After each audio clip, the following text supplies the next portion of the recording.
You mentioned in your introduction, you've written speeches such as Sarah Palin's lost speech. For those of you who don't know, this was supposed to be Palin's victory speech in the 2012 presidential election. So what was the message or overarching tone of this speech, and what makes a really impactful speech? Well, first, thank you guys for having me here. I feel very honored to be a Republican that's been asked to Smith College, and I particularly feel really honored because I grew up right around Springfield, and first of all, Northampton was the destination that you wanted to get to as soon as you got your license. So it was the only reason to get your license. And my sister and I spent a lot of weekends, some of which my parents know about, in Northampton. Ben, don't take any cues from that. And also, Northampton's actually a very special place for us. I had an aunt who lived here for a long time, and a very dear family friend who I'm really excited is here tonight, Marissa Labazetta. And we spent every Christmas, I think, at your house until probably high school. So Northampton has always been a wonderful place, and Smith always a really phenomenal institution in our lives. And so I am very grateful for the invitation. Sarah Palin. Yes. So there are lots of things we could say, and I'm happy to answer any of your questions about that experience to the extent that I'm able to. The election day speech, which is the one that you refer to, if you recall the 2008 election, it was a really chaotic election. It was particularly chaotic because there was a much greater interest in Palin than there usually is for the VP nominee. Some of that is because she's a woman, and we weren't used to seeing that, particularly in the Republican Party. I mean, I think that Democrats had more experience, working with women, if not at the presidential level, then definitely at this kind of national figure level. Palin really broke through that in a way that previous Republican women hadn't been able to. So if you think along the lines, before Sarah Palin became the VP nominee, we'd had Elizabeth Dole run for president, but it was never taken, quite as seriously. That was a candidacy that, people kind of thought, oh, well, it will end before the primary's over. So Palin was, I think, one of the first women where the Republican Party really had to reckon with these questions of gender and its own history, frankly, on gender, and had to deal with a lot of the issues that I think Democrats are more familiar with because there are just simply more Democratic women who run, of media framing and all of those issues. So because everything with Palin had been somewhat non-traditional, there was a conversation about election night. And so the way that the campaign infrastructure worked on the McCain campaign was that there was a chief speechwriter, a guy by the name of Matthew Scully, and another writer with him back at headquarters. And then when Palin was added to the ticket and it was clear that she was going to be asked to speak a lot, the idea kind of emerged that they would put a writer on the plane with Palin. And it just so happened that I was standing there and that I had a history both of studying women in politics, that I was a Republican, and that I knew Alaska because I had worked for a senator from Alaska for 4.5 years. So I literally was standing backstage watching McCain give his acceptance speech. And the chief speechwriter turned to me and said, hey, by the way, we need someone to get on the plane with Palin and be her traveling speechwriter. Would you like to do it? And I'd been the senior writer at the National Convention, which is an all-out, it's second only to the Olympics in terms of the media. I mean, seriously, in terms of the international media coverage. And so it's an exhausting job, and I was looking forward to napping. And he said, how would you like to get on the campaign plane the next day? And I said, well, I live in an apartment here. I have to drive back to DC to my apartment. And he said, great, how about Wednesday? And I was like we were making a dentist appointment. I was like, yeah, sure, Wednesday.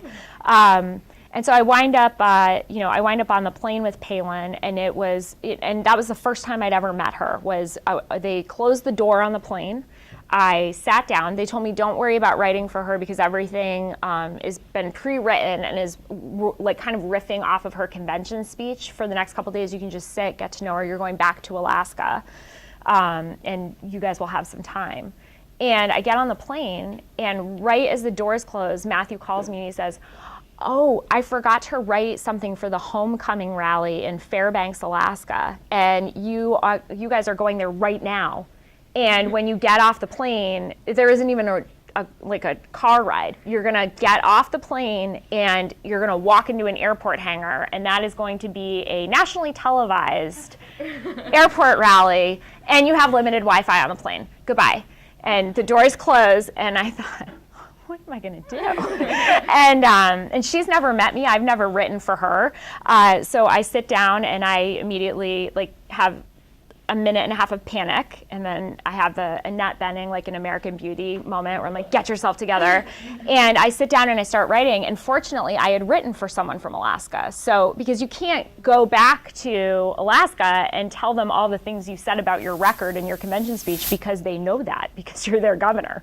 So we went, and I just started riffing off of Alaska. You know, Americans have found out a lot about Alaska in the last, couple days. They found out it's a snow machine, not a snowmobile. It's and I wrote it. I have no idea where it came from. It just came out of thin air. And then some guy came by and said, "You ready?" And I said, "Sure." And he said, "Okay." And so we printed it, and I walked it up, and I met, they said, "Governor Palin, this is your speechwriter. Here's your speech for 2 hours from now when you get off the plane. You guys are going to work on it, and then you're going to go give it." And it was the first, it was honestly the first presidential campaign speech I'd ever written. So and I had no idea what an airport hangar rally would look like, which is so good, because I would have just passed out on the plane. Because when we got in, there's thousands of people standing in an airport hangar, and there's the press is all across the back and the lights, and I just stood there, and I thought, thank God it's in the teleprompter, because we'll just see how it goes, and she went, and it went well, and I thought, okay, all right, I can do this. And then I was with her the rest of the time. And so because of that, she had this star power.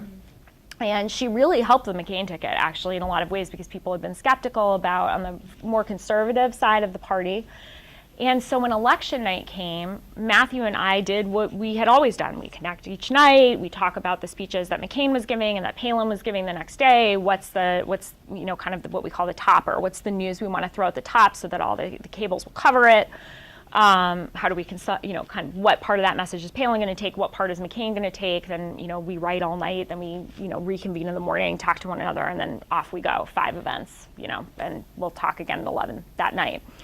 And when we got to the end, there was this kind of weird moment, because Mark Salter, who had become kind of the, he wasn't the campaign manager, but Mark and John McCain are incredibly close, and they'd written all of McCain's books together. And it was pretty clear Mark was going to write both the victory and the concession for McCain.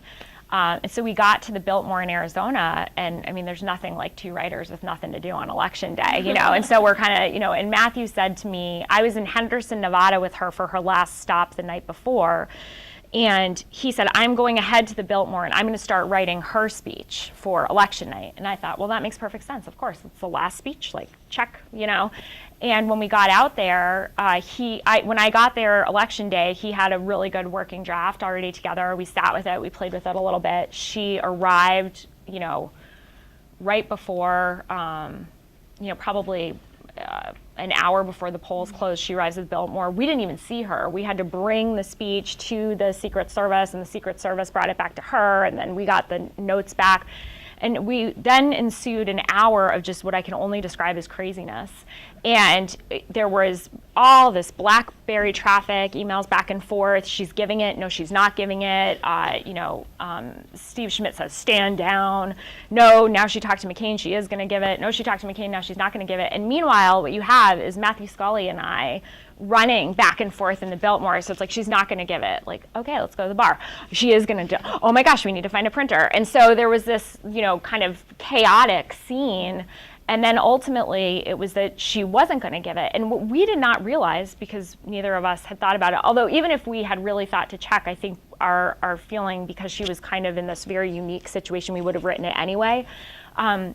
typically VP nominees don't give speeches on election night. And so we had run around and prepped this draft that but Matthew had said to somebody in the higher echelons of the campaign that we were working on this. So we felt pretty authorized. And what ensued was this crazy story in the media about that we were trying to get her on stage and that she was trying to steal McCain's moment, when actually it was a very gracious, kind speech meant to introduce McCain to give his concession speech or to give his victory speech. We wrote 2 versions.